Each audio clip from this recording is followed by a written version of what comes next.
오늘은 너희도 너희 조상과 같이라는 제목으로 또 함께 은혜를 나누고자 합니다. 자, 오늘 본문은 스데반의 연설의 마지막 결론에 해당하는 부분입니다. 스데반의 이스라엘 역사를 통해서 내린 결론이 있는데 그것은 너희는 너희 조상과 같이 큰 죄를 지었다라는 것입니다.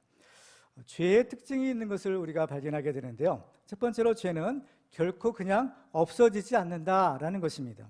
죄의 문제를 해결하지 않으면 그냥 잊어버리고 사라져버리는 것이 아니라 영원히 남아서 마침내 그 죄에 대한 하나님의 심판을 받게 되는 겁니다. 두 번째로 죄는 점점 더 커지고 악해진다라는 것입니다. 죄는 그냥 단순히 반복되는 것이 아니라 마치 눈덩어리처럼 점점 더 커지고 또 그 죄악의 강도가 더 강해져서 마침내 죄악에 관영해지고 사망에 이르게 되는 것입니다. 오늘 본문에서 보면 유대인의 조상들은 하나님의 보내신 선지자들을 죽였습니다.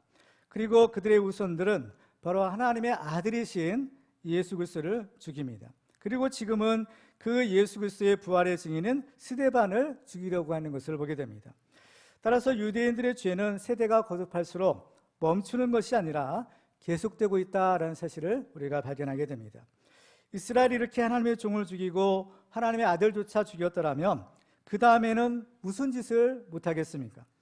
그들을 그냥 내버려 두면 엄청난 죄를 짓게 되고 결국에는 하나님의 심판을 받아 망하게 될 것입니다. 그래서 스데반은 자기의 목숨을 걸고 유대인들의 잘못을 지적하고 회개하라라고 외치고 있는 것입니다. 이것은 자기의 목숨을 희생해서 많은 사람을 구원해서 살리는 예수님의 모습과 같은 것입니다. 예수님은 십자가에 흘리신 보혈로서 죄의 저주를 끊고 우리를 구원하여 주셨습니다. 오늘 말씀을 통해서 우리는 예수 그리스도의 보혈로 우리의 이 죄의 악순환을 끊고 우리의 후손들에게 영원한 축복을 물려주는 복의 근원들이 다 되시기를 주님의 이름으로 축원합니다. 자, 그러면 우리는 어떻게 하면 이 죄의 악순환을 끊어버릴 수가 있을까요? 오늘 본문에서 스데반은 유대인들을 향해서 이렇게 외칩니다. 오늘 51절 말씀을 보시겠습니다. 목이 곧고 마음과 귀에 할 일을 받지 못한 사람들아, 너희도 너희 조상과 같이 항상 성령을 거스르는도다. 스데반은 조상 때부터 내려오는 그 죄를 끊지 못하는 사람들을 가리켜 세 가지로 요약하는 것을 보게 됩니다. 첫 번째로는 목이 곧은 사람이고, 두 번째로는 마음과 귀에 할 일을 받지 못하는 사람이며, 세 번째로는 항상 성령을 거스르는 사람이다라는 것입니다. 그러므로 우리는 이 세 종류의 사람과 반대로 하게 되면 이 죄의 악순환을 끊어버릴 수 있는 가능성을 찾을 수가 있습니다.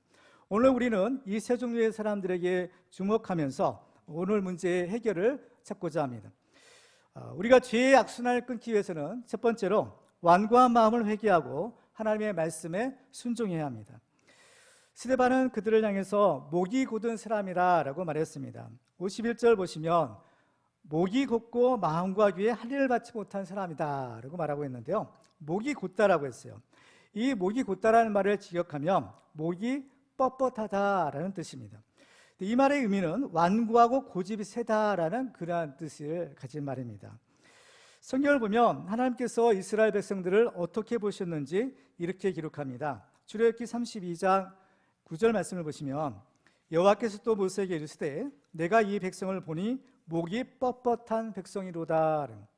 목이 뻣뻣하다는 것, 달리 말하면 완고하다, 목이 곧다라는 뜻이죠. 우리는 이 완고한 것이 얼마나 영적으로 큰 죄이고 좋지 않은 것인가라는 것을 알 필요가 있습니다.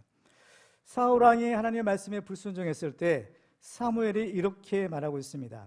사무엘상 15장 23절 보시면 이는 거역하는 것은 점치는 죄와 같고 완고한 것은 사신 우상에게 절하는 죄와 같음이라.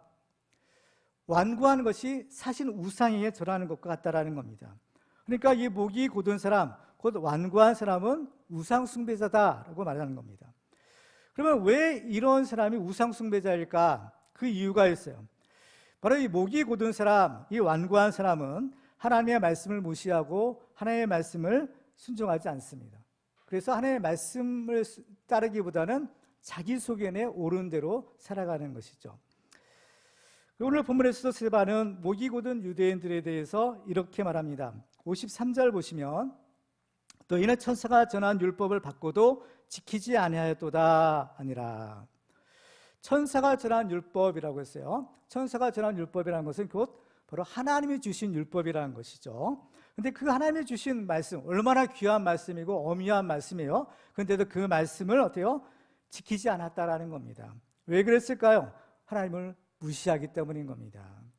하나님을 두려워하지 않기 때문인 거죠. 행함이 없는 믿음은 죽은 것이다 라고 했습니다. 그렇기 때문에 율법을 받았지만 그 율법을 지키지 않으면 율법의 사람, 말씀의 사람, 믿음의 사람이 될 수가 없다라는 겁니다. 그런데 이것은 그때만 아니라 바로 앞으로도 지금 시대에도 여전히 계속되고 있다는 사실을 우리는 알아야 됩니다. 그래서 모세가 아주 오래전에 경고했어요. 신명기 31장 27절에 보면 내가 너희의 반역함과 목이 곧은 것을 안하니 오늘 내가 살아서 너희와 함께 있어도 너희가 여호와를 거역하였거든 하물며 내가 죽은 후에 이리랴. 이 모세는 어떤 사람입니까? 바로 이 하나님의 말씀 율법을 받아서 백성들에게 선포한 사람이고 이스라엘 백성들을 애굽에서 출애굽시킨 그런 민족의 영웅이요 지도자인 겁니다. 그런데 그 모세가 살아있을 때에도 이스라엘 백성들은 어때요? 목이 곧았다, 하나님의 말씀을 지키지 않았다라는 겁니다. 그런데 만약에 내가 죽은 다음에는 어떻게 될 것이냐? 그건 뭐 불을 보듯이 뻔한 것이 아니냐라는 것입니다. 그러면 이렇게 완고한 마음을 품게 되면 어떻게 될까요? 필경은 망하게 되는 겁니다. 열왕기하 17장 14절에 보면 그들이 듣지 아니하고 그들의 목을 곧게 하기를 그들의 하나님 여호와를 믿지 아니하던 그들의 조상들의 목같이 하여라고 말합니다. 이것은 무슨 의미냐면 바로 이스라엘이 이제 남한국 유다와 북한국 이스라엘로 이제 갈라지게 되죠. 근데 결국에 오랜 세월이 흘러서 결국에는 이 두 나라가 다 망하게 되는 겁니다. 근데 그 두 나라가 망하게 되는 원인이 무엇이냐라는 것을 하나님께서 말씀하는 겁니다. 그들이 듣지 아니하고 하나님의 말씀을 듣지 아니하고 그들의 목을 곧게 하였다라는 겁니다. 이런 것들이 바로 그들의 조상들 때에 했던 것과 똑같은 그러한 망령된 짓을 했다라는 사실을 우리에게 가르쳐주는 겁니다. 그때만 아니라 지금도 우리가 마땅히 예수님을 믿어야 되지만 예수님을 믿지 않고 멸망하는 이유가 있는 것을 성경은 증거합니다. 그 이유는 바로 그 마음에 문제가 있는데 바로 그 마음이 완고하기 때문인 거예요. 마태복음 13장 15절에 보면 이 백성들의 마음이 완악하여져서 그 귀는 듣기에 둔하고 눈은 감았으니 이는 눈으로 보고 귀로 듣고 마음으로 깨달아 돌이켜 내게 고침을 받을까 두려워함이라 하였느니라 라고 말씀합니다. 그 마음이 완악해져서 이렇게 듣기는 들었지만 그 말씀대로 순종하지 않는 그러한 모습을 보여주는 겁니다. 근데 이렇게 마음이 완악해진 상태가 지속이 되면 어떻게 될까요? 결국에는 하나님도 이제 어찌할 수 없는 그러한 단계에 이르게 되는 겁니다. 시편 81편 11절에 보시면 내 백성이 내 소리를 듣지 아니하며 이스라엘이 나를 원하지 아니하였도다. 그러므로 내가 그의 마음을 완악한 대로 버려두어 그의 임의대로 행하게 하였도다 라고 말합니다. 하나님의 백성들이 하나님의 소리를 듣지 아니하고 계속해서 불순종하니까 하나님께서도 그 마음을 완악한 대로 버려두시겠다라고 하시는 겁니다. 따라서 우리는요, 우리의 마음이 완고하게 되지 않도록 조심할 필요가 있습니다. 히브리서 3장 13절에 보면 오직 오늘이라 일컫는 동안에 매일 피차 권면하여 너희 중에 누구든지 죄의 유혹으로 완고하게 되지 않도록 하라. 죄의 유혹으로 완고하게 되지 않도록 하라는 겁니다. 잘못하면 우리의 마음이 이렇게 완고해질 수 있다, 완악해질 수 있다라는 경고인 겁니다. 아담이 에덴동산을 관리하는 사명을 받았던 것처럼 이제 우리는 우리의 마음밭을 지켜야 될 사명을 가진 사람들입니다.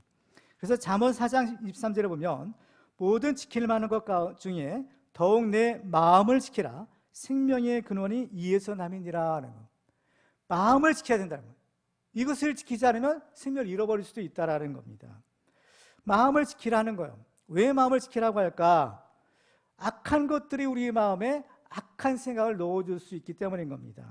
그렇기 때문에 우리가 잠들지 않고 깨어서 기도하는 것이 중요한 겁니다. 씨 뿌리는 부에서 보면 본래 그 주인이 그 밭에 좋은 씨를 뿌립니다. 그런데 나중에 보니까 이 나쁜 가라지들이 거기 같이 자라고 있어요. 왜 그럽니까? 할 때 주인이 말씀하죠. 원수가 와서 밤에 가라지를 뿌리고 갔다라는 겁니다. 언제 뿌려요? 밤에인 겁니다. 잠들 때인 거죠. 그때 이 나쁜 씨를 뿌리고 간 겁니다. 그렇기 때문에 우리는 영적으로 잠들지 말아야 되는 겁니다. 여러분들 중에서 또 여러분들 가족 중에서 혹시 영적으로 잠든 분이 계신가요? 신앙생활 잠깐 쉬고 하겠다라는 분이 계신가요? 영적으로 잠든 겁니다. 근데 그때가 굉장히 위험할 때요. 왜냐하면 악한 원수가 와서 그 마음밭에 악한 것을 뿌리고 가기 때문인 겁니다. 그렇죠? 그 때문에 우리는요, 우리의 마음을 지켜야 되는 겁니다. 우리의 마음에 누구를 영접할 것인가, 또 우리의 마음밭에 무엇을 뿌릴 것인가, 어떤 씨를 뿌릴 것인가, 이것은요, 우리 자신이 해야 될 일이고 우리의 책임에 관한 것입니다. 그렇기 때문에 우리는 행여나 우리의 마음이 완고해졌다 싶으면 즉시로 회개해야 되는 겁니다.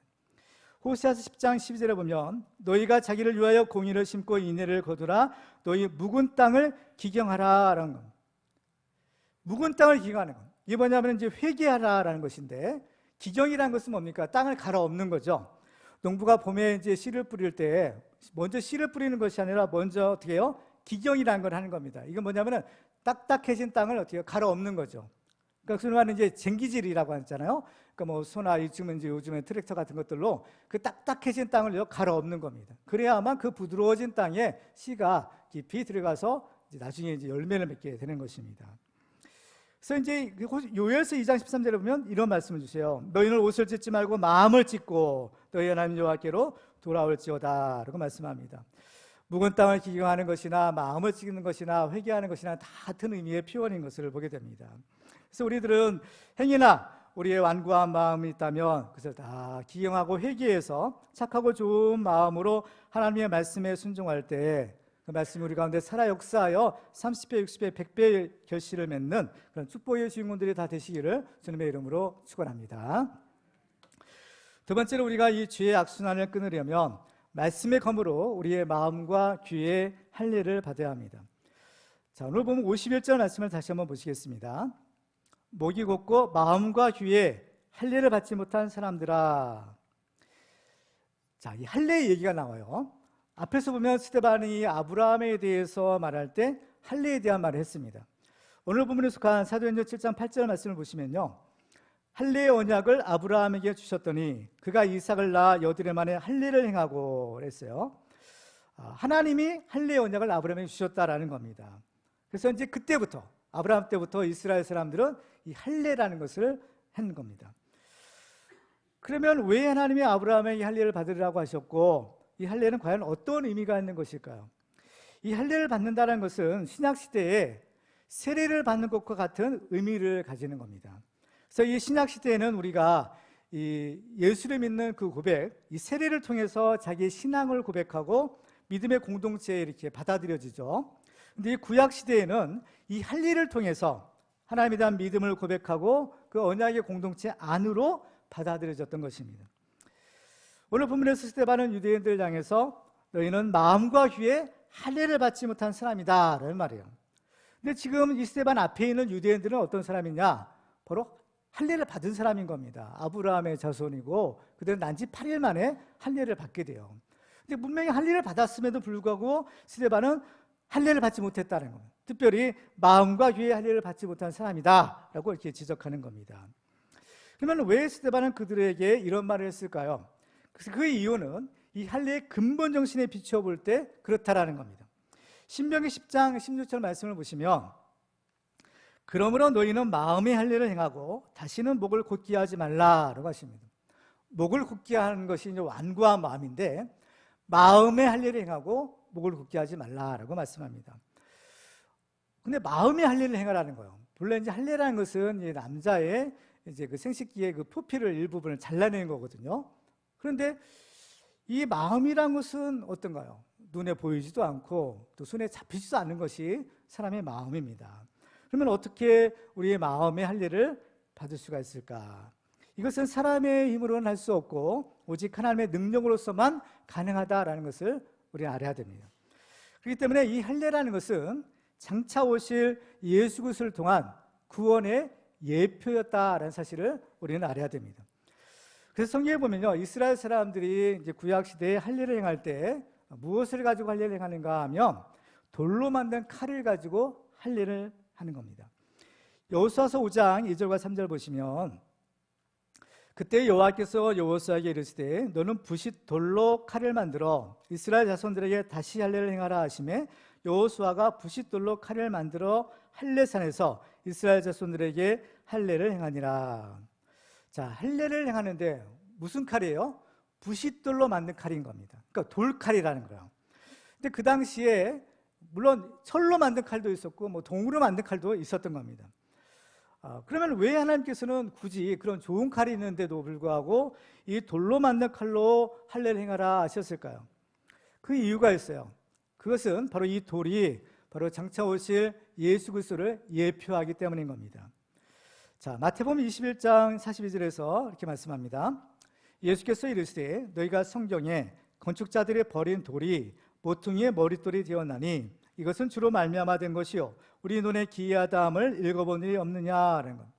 예수님께서는 자신을 가리켜서 이 건축자들이 버린 돌이다라고 하시는 겁니다. 사람들은 예수님을 버렸지만 하나님은 그 예수 그리스도를 하나님의 교회의 머리돌에 모퉁이돌이 되게 하셨다라는 것입니다. 사도 바울은 구약 시대에 그 이스라엘 백성들을 살렸던 그 생수가 터져나왔던 반석이 바로 예수 그리스도를 의미하는 것이다 라고 했습니다. 고린도서 10장 4절에 보면 다 같은 신령한 음료를 마셨으니 이는 그들을 따르는 신령한 반석으로부터 마셨음에 그 반석은 곧 그리스도라라고 했습니다. 이스라엘 백성들이 광야에 나왔을 때 마실 물이 떨어졌어요. 물을 먹지 못하면 다 죽을 수밖에 없는 겁니다. 그때 하나님께서 모세를 통해서 반석을 찍어라 하셔요. 반석을 두드리니까 그 반석에서 샘물이 터져 나온 겁니다. 그래서 이스라엘이 살았던 거예요. 근데 이 반석에서 생수가 터져 나온 그 반석이 누구냐? 바울은 그 반석이 예수 그리스도라고 말하는 겁니다. 그런데 이 돌칼로 할례를 행하는데 그러면 돌칼을 어떻게 만들 수 있을까라는 겁니다.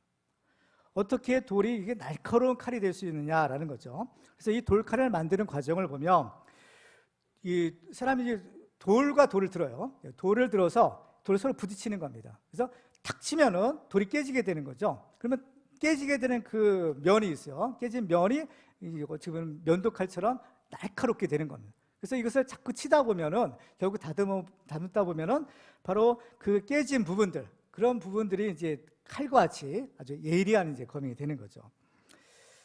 성경에 보면요, 이 돌과 돌을 부딪혀서 돌칼을 만들듯이 반석이 되신 예수 그리스도의 몸이 깨졌다라는 사실을 우리에게 증거하고 있어요. 왜냐하면 예수님이 십자가에 달려 돌아가셨을 때 예수님의 육체가 깨어지는 일이 생기는 겁니다. 예수님이 십자가 달리셨을 때의 모습을 보면 두 손과 두 발에 못 박히셨고 또 옆구리에는 그 창에 찔리십니다. 그리고 머리에는 가시면류관을 쓰셨을 때 바로 피를 흘리시죠. 그러니까 그 예수님의 육체가 찢어지고 깨어지는 그 사건이 십자가상에서 일어난 것입니다. 그렇기 때문에 예수님은 바로 우리의 마음에 할례를 행할 수 있는 분이 되실 수 있는 거죠. 우리가 예수 그리스도를 믿고 우리의 마음에 예수님을 영접할 때요, 예수님은 우리의 마음의 가죽을 베고 바로 이 성령의 검으로 할례를 베푸실 수 있는 분이 되시는 겁니다. 그렇죠? 사람들의 마음은요 참 완악하죠.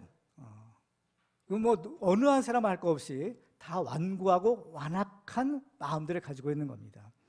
그러면 이처럼 돌처럼 단단하게 굳은 마음, 이대로는 우리가 절대로 예수님을 믿을 수도 없고 또 우리 하나님 나라에 갈 수도 없어요. 그럼 우리 이런 돌처럼 완고한 마음, 완악한 마음의 문제를 무엇으로 해결할 수 있을 것인가 라는 겁니다. 비결이 있어요. 그건 뭐냐면은 이 우리의 마음이 돌처럼 단단하다면 방법은 이 돌칼을 만드는 것과 같은 겁니다. 이치가. 그래서 돌과 서로 부딪히는 거예요. 그래서 돌이 서로 부딪힐 때 깨어지는 거죠. 깨어지는 겁니다. 이스라엘 백성들이 시내산에 모여서 하나님과 언약을 맺죠. 시내산 언약을 체결하는데 모세는 이제 시내산에 올라가서 하나님의 말씀, 바로 이 십계명을 받아서 내려오고 산 밑에서는 이스라엘 백성들이 금송아지 우상을 만들어서 섬기는 일이 있었던 겁니다. 하나님께서 모세에게 급히 내려가라라고 했을 때 모세가 내려가 보니까 정말 우상 만들어 놓고 섬기고 있었던 거예요. 그때 모세가 무슨 일을 하냐 하면 하나님께서 새겨주신 그 십계명에 새겨주신 돌판을 가지고 내려왔는데 그 돌판을 던졌다고 했어요. 그러니까 던졌으니까 그 돌판이 어떻게 되겠어요? 깨지어 버리는 겁니다. 이 돌판이 무엇을 의미하는가 하면 돌판은 하나님의 말씀에 새겨진 판이죠. 돌판인 거예요. 이 돌판은 결국 십계명에 새겨진 것, 구약의 율법인 겁니다. 그런데 이 율법이 과연 무엇이냐? 바로 하나님께서 그 돌 위에 새겨진 예수 그리스도였던 겁니다. 그런데 그 돌판에 새겨진 말씀이 어때요? 깨어지는 거예요. 왜 깨어졌느냐? 모세가 딱 볼 때 저 완악한 이스라엘 백성들, 그런 큰 구원을 체험하고도 하나님을 버리고 우상을 숭배하는 저들의 마음이 돌과 같이 단단하다, 완악하다라는 것을 알았기 때문입니다. 그래서 저들의 완악한 마음을 깨뜨릴 수 있는 것은 무엇인가? 바로 하나님께서 새겨주신 이 말씀의 돌판, 이것을 통해서만이 저들의 완악한 마음이 깨어질 수 있다는 사실을 깨닫고 이 돌판을 던진 겁니다. 그런데 이 돌판은 뭐예요? 예수 그리스도를 상징하는 겁니다. 이것이 바로 장차 십자가의 상에서 깨어지고 바로 찢겨질 예수 그리스도를 상징하는 것이죠. 무엇이 우리의 마음을, 우리 완악한 마음을 변화시킬 수 있을 것인가? 사람의 힘으로는 안 되는 겁니다. 절대로 될 수가 없는 거예요. 무엇이 우리의 단단한 마음을 변화시킬 수 있겠는가? 이거는 사람의 힘으로는 안 되는 겁니다. 이것은 오직 바로 돌판 되시는 바로 예수 그리스도의 바로 십자가의 죽으심밖에는 안 되는 거예요. 그렇죠? 그 때문에 예수께서 바로 죽으심으로 우리의 마음판에 하나님의 말씀을 새겨주시고 우리의 마음에 할 일을 세우셔서 우리의 모든 마음에 더러운 죄의 종역들을 제거할 수 있는 마음에 할 일을 해주시는 분은 바로 살아계신 예수 그리스도밖에 없는 것입니다. 그래서 히브리서 4장 12절에 보면 이렇게 말씀하죠. 하나님의 말씀은 살아있고 활력이 있어 좌우에 낯선 어떤 검보다도 예리하여 혼과 영과 및 관절과 골수를 찔러 쪼개기까지 하며 또 마음의 생각과 뜻을 판단하나니 라고 했어요. 이 하나님의 말씀의 능력, 곧 예수 그리스도의 말씀 되시는 예수님의 능력이 얼마나 대단하냐? 살아있고 활력이 있어 어떤 검보다도 예리하다는 겁니다. 그래서 겉으로 보이는 그저 관절과 골수뿐만 아니라 우리 속에 있는 혼과 영을 찔러 쪼개기가 합니다. 이러한 능력이 바로 예수님께 있는 겁니다. 이것이 바로 말씀의 능력인 것이죠. 우리가 예수를 믿을 때 바로 예수님은 바로 우리 마음에 할례를 베풀어 주시는 바로 이러한 은혜를 주시는 겁니다. 성경을 보면 우리의 마음에 할례를 받는 것은 마음 가죽을 베는 것이다 라고 말씀합니다. 예레미야 4장 4절에 보면 유다인과 예루살렘 주민들아 너희는 스스로 할례를 행하여 너희 마음 가죽을 베고 나 여호와께 속하라 라는 것. 마음 가죽을 베고라는 것. 마음 가죽을 베는 것은 회개하라 라는 것입니다. 우리의 마음 가운데는 악한 것들이 있어요. 죄의 쓴뿌리들이 있는 겁니다. 그래서 모든 것이 우리의 마음에서 생겨난다라고 하죠. 악한 생각들, 미워하는 마음들, 이것이 다 마음에서 생기는 거예요. 특별히 우리의 마음에는 욕심이 있는 겁니다. 우리의 마음속에 끊임없이 솟아나는 이런 욕심, 정욕, 탐욕, 이런 것들이 모든 죄의 뿌리가 되는 거죠. 욕심이 잉태한 즉 죄를 낳고 죄가 장성한 즉 사망에 이르니라. 바로 우리의 마음의 문제가 해결되지 않으면, 우리의 마음에 있는 이러한 욕심과 이 죄의 쓴뿌리들이 해결되지 않으면 우리는 가망성이 없는 겁니다. 그런데 이것을 무엇으로 할 수 있겠어요? 바로 이것은 하나님의 말씀의 검 대신 예수 그리스도를 의지할 때 예수님의 그 보혈의 능력만이 우리로 하여금 이 문제를 가능하게 해주는 것입니다. 그래서 갈라디아서 5장 24절에 보면 그리스도 예수의 사람들은 육체와 함께 그 정욕과 탐심을 십자가에 못 박았느니라 라고 말씀하고 있습니다. 그 때문에 지금 이 스데반의 앞에 있는 유대인들의 문제는 그들은 육체의 할례는 받았지만 정작 받아야 될 마음의 할례는 받지 못해서 그들 속에는 각종 더러운 정욕과 탐심이 가득하게 자리 잡고 있었다라는 겁니다. 그리고 오늘 본문에서 스데반은 또한 그들의 귀에 할례를 받지 못했다라고 말합니다. 이것은 하나님의 말씀을 들어도 그 말씀을 깨달을 수 없다라는 것이에요. 예레미야 6장 10절에 보면 내가 누구에게 말하며 누구에게 경책하여 듣게 할꼬 보라 그 귀가 할례를 받지 못하였으므로 듣지 못하는도다. 하나님의 말씀하지 않는 것이 아닌 겁니다. 하나님의 말씀이 선포되지 않는 것이 아니에요. 듣지만 그 귀가 할례받지 못했기에 들어도 깨닫지 못한다라는 겁니다. 예수님 마태복음 13장 14절에서 이렇게 말씀합니다. 이사야의 예언이 그들에게 이루어졌으니 일렀으되 너희가 듣기는 들어도 깨닫지 못할 것이요 보기는 보아도 알지 못하리라 라고 말씀합니다. 하나님의 말씀을 들을 수 있는 귀가 복된 귀고 하나님의 말씀을 듣는 사람이 복 있는 사람인 줄 믿으시기 바랍니다. 왜냐하면 하나님의 말씀을 듣고 깨달을 때 바로 그 사람에게서 구원 얻는 믿음이 생기게 되기 때문인 것입니다. 로마서 10장 10절에 보면 그러므로 믿음은 들음에서 나며 들음은 그리스도의 말씀으로 말미암았느니라 라고 했어요. 하나님의 말씀을 들어야만 바로 믿음이 생기고 그 믿음이 생겨야 구원에 이룰 수 있다라는 것입니다.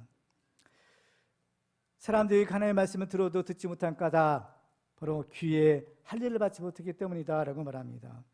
귀에 할례를 받지 못한다는 것은 무슨 뜻일까요? 귀에 할례를 받는 것은 무슨 의미일까요? 하나님의 말씀을 들을 수 있는 영적인 귀가 열리는 것입니다. 그러니까 우리가 이제 우리의 마음을 지켜야 된다라는 것처럼 사실 사람은요, 이 마음뿐만 아니라 우리의 귀도 마찬가지고 눈도 마찬가지고 우리 입도 마찬가지인 겁니다. 우리는 다 이것을 지켜야 되는 겁니다. 특별히 하나님의 말씀을 듣지 못한 것이라고 했어요. 우리의 귀도요, 들어야 될 것이 있고 듣지 말아야 될 것이 있는 겁니다. 그것을 어떻게 우리가 지켜야 되는 거예요. 우리의 마음을 지키듯이 우리가 보아야 될 것이 있고 보지 않아야 될 것이 있어요. 이것도 지키는 것이고 말도 해야 될 말이 있고 하지 말아야 될 말이 있는 겁니다. 이걸 다 지켜야 되는 거예요.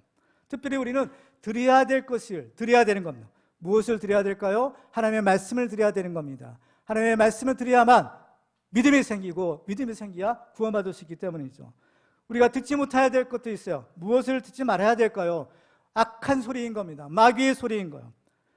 에덴 동산에서도 하나님 아담과 하와가 하나님의 말씀을 들어야 되는데 하나님의 말씀은 듣지 않고 뱀의 말을 들었다가 바로 타락하고 에덴 동산에서 쫓겨나고 말았던 겁니다. 그렇죠? 예수님이 십자가를 지심으로 우리의 마음에 할례를 베푸신 것처럼 바로 우리의 귀에도 할례를 받아야 되고 우리의 눈과 우리 입에도 사실은 할례를 받아야 되는 겁니다. 예수님이 십자가를 지실 때 우리에게 할례를 베푸실 수 있는 은혜를 베푸신 것처럼 이제 우리들도 예수님이 자기를 부인하고 자기 십자가를 지고 나를 따르라 라고 하신 거예요. 우리가 십자가를 지고 주님을 따를 때 바로 우리는 그 말씀을 들을 수 있고 바로 그 말씀을 통해서 우리 영혼이 살아나고 또 세상을 이기는 믿음의 사람으로 살아갈 수 있는 겁니다. 그래서 바울의 사랑은 나는 날마다 죽는다라는 것이었습니다. 고린도서 15장 31절에 보면 형제들아 내가 그리스도 예수 우리 주 안에서 가진 바 너에 대한 나의 자랑을 두고 단언하노니 나는 날마다 죽노라라고 합니다. 우리는 예수 그리스도를 믿음으로 이 하나님의 말씀의 검으로 우리의 마음과 귀의 할례를 받고 참된 하나님의 언약 백성들이 다 되시기를 주님의 이름으로 축원합니다. 마지막으로 세 번째, 우리가 죄의 악순환을 끊으려면 성령의 인도하심에 순종하여 예수님을 믿어야 합니다. 자, 오늘은 51절을 다시 한번 보실까요? 51절 말씀을 보면 목이 없고 마음과 귀의 할례를 받지 못한 사람들아 너희도 너희 조상과 같이 항상 성령을 거스르는도다 라고 합니다. 성령을 거스른다라고 했을 때 이 말의 뜻은 성령에게 저항한다, 성령을 반대하다, 또 성령을 회방한다라는 의미를 가지고 있는 표현입니다. 근데 이 성령을 거스른다라는 것은 결국에는 하나님을 거스른다라는 거예요. 왜? 성령님은 삼위일체 하나님이시기 때문인 겁니다. 그러므로 성령을 거스리는 죄는 곧 하나님을 거스리는 죄죠. 근데 그렇기 때문에 이 죄가요 아주 심각한 것입니다. 마태복음 12장 31절에서 보면 그러므로 내가 너희에게 이르노니 사람에 대한 모든 죄와 모독은 사하심을 얻되 성령을 모독하는 것은 사하심을 얻지 못하겠고 또 누구든지 말로 인자를 거역하면 사하심을 얻되 누구든지 말로 성령을 거역하면 이 세상과 오는 세상에서도 사하심을 얻지 못하리라. 절대로 용서받지 못한다는 겁니다. 아주 무서운 죄가 아닐 수가 없어요. 그런데 참 우리가 이 말씀을 들을 때 좀 약간 조금 우리가 알고 있는 상식과 조금 맞지 않는 것이 있죠. 뭐냐? 우리가 회개하면 하나님은 모든 죄를 다 용서해 주신다고 했고 용서받지 못할 죄가 없다라고 했습니다. 그렇죠? 그런데 여기서 보면 사람이 짓는 죄 중에는 두 종류가 있다는 것. 하나는 사람에 대한 죄이고 또 하나는 용서받을 수 사람에 대한 죄이고 또 하나는 하나님에 대한 죄인 겁니다. 사람에 대한 죄는 용서받을 수 있는 죄예요. 그래서 예수님도 인자로 오셨을 때, 사람의 몸을 입고 사람으로 오셨을 때는 인자를 거역하면 사하시면 어때? 라고 하는 겁니다. 그렇죠? 사람에 대한 죄는 용서받을 수 있는 죄예요. 근데 하나님에 대한 죄, 성령을 거역하는 죄는 용서받을 수 없는 죄라는 거예요. 근데 모든 죄는 다 용서받을 수 있는다라고 생각하는데 왜 그러면 이 성령을 모독하는 죄는 용서받을 수 없겠느냐라는 거예요. 이유가 있는 겁니다. 이 성령을 거스리는 죄, 성령을 회방하는 죄는 곧 하나님을 거역하는 죄인데, 이 죄를 지을 수 있는 사람, 또 이 죄를 지을 수 있는 존재가 있어요. 그는 보통 사람으로는 이런 죄를 절대로 지을 수가 없고, 오직 이 죄의 뿌리가 어디에 있느냐? 사탄에게 있는 겁니다. 사탄만이 하나님을 대적하는 존재인 겁니다. 그렇기 때문에 이런 죄를 짓는 사람이 있다면 그 사람은 사탄에게 속한 자라는 겁니다. 근데 스데반은 유대인들에게 너희도 너희 조상과 같이 항상 성령을 거스른다라는 것, 이거는 엄청난 죄를 지금 짓고 있다라는 것입니다. 그렇죠? 그러면서 스데반은 그들이 성령을 거스르고 있는 증거, 그 증거가 뭐냐? 52절에서 이렇게 말하는 겁니다. 너희의 주상들이 선자들 중에 누구를 박해하지 아니하였느냐? 의인이 오시리라 예고한 자들을 그들이 죽였고 이제 너희는 그 의인을 잡아준 자요 살인한 자가 되나니 라고 했습니다. 요새 의인이라는 것은 장차 오실 예수 그리스도를 의미하는 표현인 겁니다. 과거의 그들의 조상들, 유대인들의 조상들은 그 예수님이 오실 것이다 예언한 하나님이 보내신 선지자들을 죽였다라는 겁니다. 전승에 의하면 이사야 선지자는 톱으로 잘려서 죽었고 또 예레미야 선지자는 애굽에 끌려가 돌에 맞아 죽었다라고 전해지고 있습니다. 그런데 지금 유대인들의 조상들은 그렇게 선지자를 죽였는데 지금 너희들은 어떠냐 하는 거예요. 그 유대인들은 바로 그 선지자들이 예언한 의인, 그 의인이라고 했어요. 바로 예수님을 잡아 죽였다는 겁니다. 그래서 이제 너희는 그 의인을 잡아준 자요 살인한 자가 되나니 라고 했어요. 그래서 잡아주었다라고 하는데 이 말의 원어의 뜻을 보면 배신자, 배반자라는 겁니다. 그러니까 그들은 하나님의 보내신 의로우신 예수 그리스도를 배반하고 그 예수를 죽인 살인자가 되었다는 겁니다. 근데 예수를 죽였다는 것은 무슨 의미예요? 예수님은 하나님의 아들이시기 때문에 하나님의 아들을 죽인 자는 곧 하나님을 거역하고 성령을 거스르는 자가 되는 겁니다. 사람은 연약하기 때문에 죄를 짓지 않을 수가 없습니다. 사람은 일평생 살아가면서 너무나 많은 죄를 짓고 살죠. 근데 죄 중에서 최고 큰 죄가 있어요. 그 죄가 무엇인가 하면 바로 하나님을 믿지 않는 죄인 겁니다. 우리가 생각할 때는 살인한 사람들, 가늠한 사람들, 사기꾼들, 이런 사람들이 큰 죄를 지은 것 같지만 성경에 보면 우리의 상식과는 조금 달라요. 가장 큰 죄가 뭐냐? 근본적인 죄는 뭐냐? 하나님을 믿지 않는 죄라는 겁니다. 그리고 하나님이 보내신 예수님을 믿지 않는 것이 죄라는 거예요. 이것이 바로 모든 죄의 뿌리인 거예요. 왜냐하면 바로 이것이 성령을 거스르는 죄요 하나님을 거역하는 죄가 되기 때문인 겁니다. 성경을 보면 사람들이 하나님을 믿지 않는 것에 대해서 핑계를 댈 수 없다라고 분명히 말씀하고 있습니다. 로마서 1장 18절에 보면 하나님의 진노가 불의로 진리를 막는 사람들의 모든 경건하지 않음과 불의에 대하여 하늘로부터 나타나나니 이는 하나님을 알만한 것이 그들 속에 보임이라. 하나님께서 이를 그들에게 보이셨느니라. 창세로부터 그에 보이지 아니하는 것들 곧 그의 영원하신 능력과 신성이 그가 만드신 만물에 분명히 보여 알려졌나니 그러므로 그들이 핑계하지 못할지니라. 그러니까 나는 하나님을 모르기 때문에 하나님을 믿지 않는다, 또 하나님을 모르기 때문에 믿을 수 없다, 이런 핑계에 댈 수 없다라는 겁니다. 하나님을 믿지 않는 것에 대한 핑계를 댈 수 없듯이 또 우리가 예수를 믿지 않는 것도 마찬가지인 겁니다. 예수님은 이 땅에 오셔서 예수께서 하나님의 보내신 메시아라는 분명한 표적을 많이 보여주신 겁니다. 근데 이러한 표적이라는 것은 하나님이 친히 증언해 주시지 않으면 절대로 일어날 수 없는 기적이었던 거예요. 이러한 기적이 일어났던 것은 하나님이 그 예수를 증언하는 것이다라는 것을 의미하는 겁니다. 근데 예수님을 통해서 많은 표적이 일어났어요. 그 표적을 통해서 사람들은 이 예수야말로 하나님이 보내신 메시아구나, 우리를 구원하여 보내신 구원자이시구나 라는 것을 알 수 있었더라는 겁니다. 그런데 사람들은 그 표적을 보고도 예수를 믿지 않은 거예요. 그리고 사람들은 어때요? 또 다른 표적을 구했더라라는 겁니다. 마태복음 12장 39절에 보면 예수께서 대답하여 이르시되 악하고 음란한 세대가 표적을 구하나 선지자 요나의 표적밖에는 보일 표적이 없느니라. 요나가 밤낮 사흘 동안 큰 물고기 뱃속에 있었던 것 같이 인자도 밤낮 사흘 동안 땅속에 있으리라 라고 하십니다. 우리 같으면 이미 이렇게 충분히 믿을 만한 표적들 많이 보여줬는데 믿든지 말든지 네 마음대로 해라 라고 했을 것 같아요. 근데 예수님은 정말 참 자비로우신 분이세요. 그들의 요구를 또 들어주시는 겁니다. 이제 이것이 마지막 표적이다라고 하면서 보여주시는 것이 뭐냐? 요나의 표적이라고 그러는 거예요. 요나가 물고기 뱃속에 들어갔다가 3일 만에 다시 이제 나온 일이 있었잖아요. 마치 이와 같이 예수님도 십자가에 죽으셨다가, 그죠? 3일 만에 다시 살아나신 사건, 이것을 요나의 표적이라고 하시는 것입니다. 그런데 여기서 보면 악하고 음란한 세대가 표적을 구한다라고 했어요.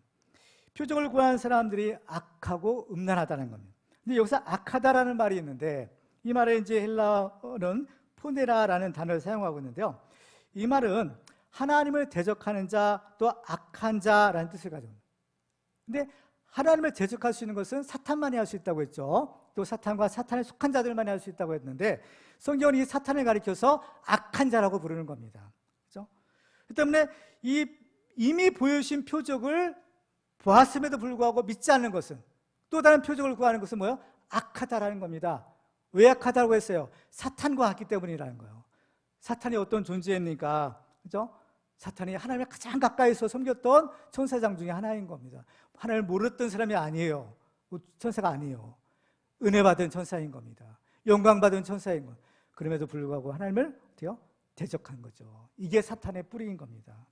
그리고 또 음란하다라고 했어요. 음란하다 말은 다른 말로 하면 간음하다라는 뜻인데, 이것은 하나님 한 분만 섬겨야 될 사람이 마치 간음하듯이 하나님을 버리고 우상 섬기는 것을 가리키는 겁니다. 예수님이 보여주신 이 십자가의 죽으심과 부활은 이제 예수님이 보여주시는 마지막 표적입니다. 이제 더 이상 보여줄 표적이 없는 겁니다. 그렇죠?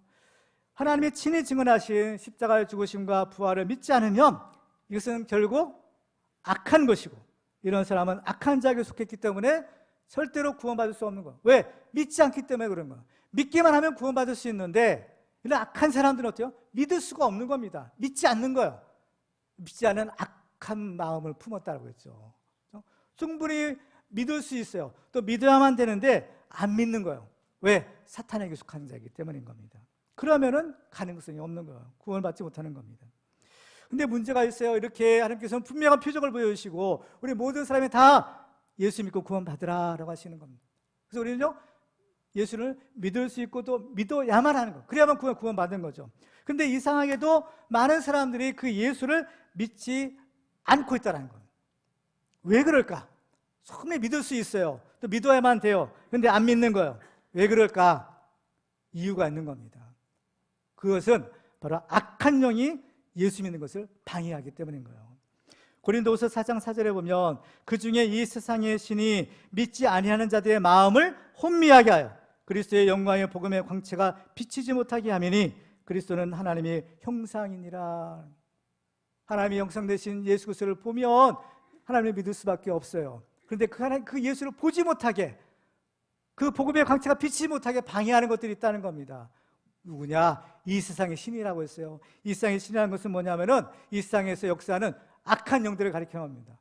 마귀와 그 마귀의 쫄개들은 귀신들이 역사인 거예요. 귀신들이 역사하면 그 마음이 혼미해지는 겁니다. 그렇기 때문에 믿을 수가 없는 거예요. 이런 악한 것들이 회방하는 거죠. 그렇기 때문에 우리가 예수를 믿는 것도요, 절대로 내 힘으로 믿을 수 있는 것이 아닌 겁니다. 왜?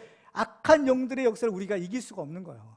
악한 영이 우리를 사로잡고 악한 귀신들이 역사하면 꼼짝 못하는 겁니다. 그러니까 우리가 예수 믿는 것도 하나님의 은혜라는 거예요. 하나님의 은혜가 없으면 예수 믿지 못하는 겁니다. 특별히 성령 하나님의 도우심이 있어야만 우리가 예수를 믿는 일, 예수 믿고 구원받는 것이 가능한 거예요. 고린도서 12장 3절에 보면 그러므로 내가 너에게 알리노니 하나님의 영으로 말하는 자는 누구든지 예수를 저주할 자라 하지 아니하고 또 성령으로 아니하고는 누구든지 예수를 주시라 할 수 없느니라 그랬어요. 이 성령의 도우심을 힘입어야만 우리가 비로소 예수를 믿고 구원받을 수 있다라는 겁니다.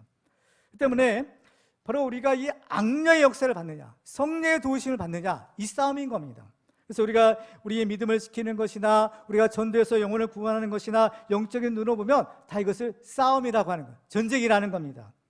그래서 우리 영적인 싸움을 위해서는요, 영적 무장을 하라고 하시는 거예요. 특별히 우리에게 성령의 검, 곧 하나님의 말씀을 가지라라고 하셨습니다. 이 말씀으로 우리가 무장해야만, 성령의 검으로 무장해야만 이 영적 싸움을 이길 수 있는 거예요. 고린도서 10장 4절에 보면 우리의 싸우는 무기는 육신에 속한 것이 아니요 오직 어떠한 견고한 진도 무너뜨리는 하나님의 능력이라. 모든 이론을 무너뜨리며 하나님을 아는 것을 대적하여 높아진 것을 다 무너뜨리고 모든 생각을 사로잡아 그리스도에게 복종하게 하니라고 말씀합니다. 이 우리의 싸우는 무기는, 그죠? 육신에 속한 것이 아니라는 겁니다. 그럼 이 무기가 무엇이겠어요? 하나님의 말씀, 성령의 검인 겁니다. 이 성령의 검이야말로, 말씀의 검이야말로 어떤 견고한 진도 무너뜨리는 하나님의 능력이라고 했어요.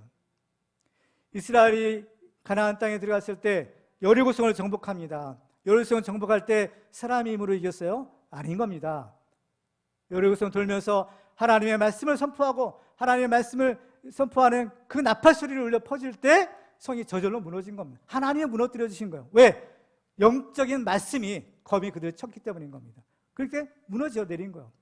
어떠한 견고한 진이라고 했어요? 사람들의 마음이 아무리 견고한 진과 같고 사람의 마음이 아무리 강팍해도 도저히 무너뜨릴 수 없는 것 같아도 하나님의 말씀의 능력으로, 성령의 능력으로 다 깨부술 수 있다는 겁니다. 그렇죠? 그 때문에 우리는 이 성령의 인도하심에 순종하여 예수 그리스도를 믿고 그 성령의 검으로 우리의 죄악의 악순환을 끊는 축복의 주인공들 되시기를 주님의 이름으로 축원합니다. 이제 말씀을 맺겠습니다. 오늘 말씀을 통해서 우리는 이 죄의 악순환을 끊을 수 있는 비결을 우리가 살펴보았습니다. 우리는 우리의 완고한 마음을 회개하고 성령의 인도하심에 순종하여서 성령의 증언하시는 그 예수 그리스도를 믿음으로 하나님 주시는 이 말씀의 검, 성령의 검으로 우리의 마음의 할례를 받고 참된 하나님의 언약 백성들이 다 되시기를 주님의 이름으로 축원합니다.